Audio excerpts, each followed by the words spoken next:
വിശുദ്ധ കുരിശിൻ്റെ അടയാളത്താൽ ഞങ്ങളുടെ ശത്രുക്കളിൽ നിന്ന് ഞങ്ങളെ രക്ഷിക്കണമേ. ഞങ്ങളുടെ തമ്പുരാനെ, പിതാവിൻ്റെയും പുത്രൻ്റെയും പരിശുദ്ധാത്മാവിൻ്റെയും നാമത്തിൽ ആമീൻ. വിശുദ്ധ ഗ്രന്ഥം പഴയ നിയമത്തിലെ 17-ാമത്തെ പുസ്തകമാണ് തോബിത്ത്. വിശ്വാസത്തിൻ്റെയും സുഹൃത ജീവിതത്തിൻ്റെയും മാതൃകയായിട്ടാണ് നഫ്താലി ഗോത്രത്തിൽപ്പെട്ട തോബിത്തിനെ അവതരിപ്പിക്കുന്നത്. കുടുംബജീവിതത്തെക്കുറിച്ചും ദാമ്പത്യ വിശുദ്ധിയെക്കുറിച്ചും ഈ പുസ്തകത്തിൽ വിവരിക്കുന്നു.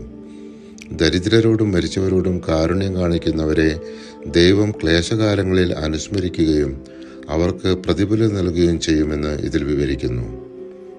തോബിത്തിൻ്റെ ബന്ധുവായ റഗുവേലിൻ്റെ പുത്രി സാറ 7 പ്രാവശ്യം വിവാഹിതയായി. എന്നാൽ വിവാഹ ദിവസം തന്നെ തൻ്റെ ഭർത്താക്കന്മാർ 7 പേരും ഒന്നൊന്നായി പിശാചിനാൽ വധിക്കപ്പെട്ടു. തോബിത്തും സാറായും ദീർഘമായ പ്രാർത്ഥനയ്ക്ക് ശേഷം ദൈവം തൻ്റെ വിശ്വസ്ത ദാസർക്ക് നൽകുന്ന സംരക്ഷണം അവർക്ക് അനുഭവപ്പെടുത്തുന്നു. തോബിത്തിൻ്റെ മകൻ തോബിയാസും സാറായും വിവാഹിതരാകുന്നു. ദാമ്പത്യ ജീവിതം പരിശുദ്ധമായി ആചരിച്ച അവർ പിശാച് ഭീഷണിയെ അതിജീവിക്കുന്നു. റാഫേൽ മാലാഖ വഴിയാണ് ദൈവം ഇക്കാര്യങ്ങൾ നിർവഹിച്ചത്.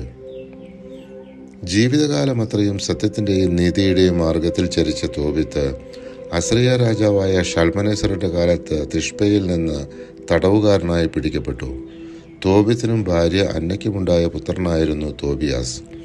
വിശക്കുന്നവർക്ക് ഭക്ഷണം കൊടുക്കുന്നതും നഗ്നർക്ക് വസ്ത്രം നൽകുന്നതും ആരെങ്കിലും ഉപേക്ഷിച്ച മൃതശരീരങ്ങൾ സംസ്കരിക്കുന്നതും തോബിത്തിൻ്റെ നന്മ പ്രവൃത്തികളിൽ ചിലതായിരുന്നു.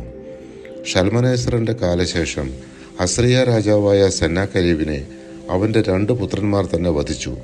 പിന്നീട് രാജാവായ എസാർഹദോൺ തോബിത്തിൻ്റെ സഹോദരപുത്രനായ അഹിക്കാറിനെ രാജ്യത്തിലെ ഉന്നത സ്ഥാനത്ത് അവരോധിക്കുകയും അവൻ വഴി തോബിത്ത് നിനവേയിൽ തിരിച്ചെത്തുകയും ചെയ്തു.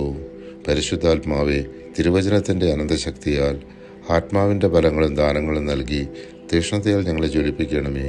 ആമേൻ.